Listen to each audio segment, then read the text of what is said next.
আমার স্বামী আগে যে প্রেম ছিল পরে ওইটা নিয়ে টুকি ঝগড়া লাগতো, তারপর আস্তে করে আমি সরে গেলাম। ও একটার পর একটা বিয়ে করতেছে। এটাই প্রমাণ করলাম যে আমি ভালো না, তারা ভালো। আমার হাজবেন্ড 4টা বিয়ে করছে, আলহামদুলিল্লাহ।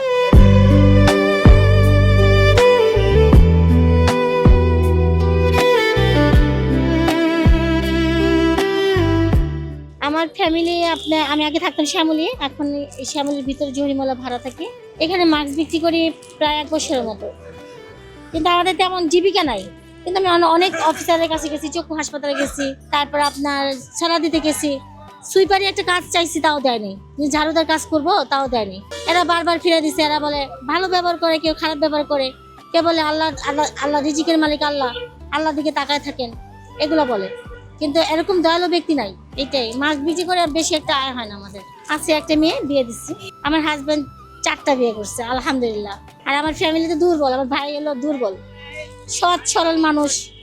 বোনদেরকে ছেলে মেয়েদের দেখতে পারে না, যে বোনদের দেখবো কি করে, বোনদের দেখবে কি করে, ছেলে মেয়ে দেখতে পারে না, তাহলে বোনদের দেখবে কি করে। তাই আমরা মাস্ক বিক্রি করি।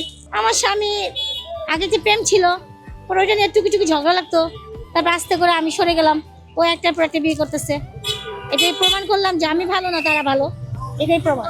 আমি আস্তে করে সরে আসছি আমার বাপের বাড়ি, উনি একটার পর একটা বিয়ে করতেছে। আবার একটা বউ মরে গেছে। ওই যে বলে রিজিকের মালিক আল্লাহ, আমি ওইটাই ধরে রাখছি, রিজিকের মালিক আল্লাহ।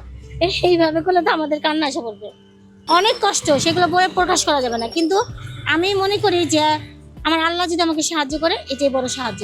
আর বিশেষ করে যদি কেউ এখানে আমার একটা চাকরি দেয়, ঝাড়ুদার হলে আমি করবো ইনশাল্লাহ। কর্ম করে খাইতে চাই।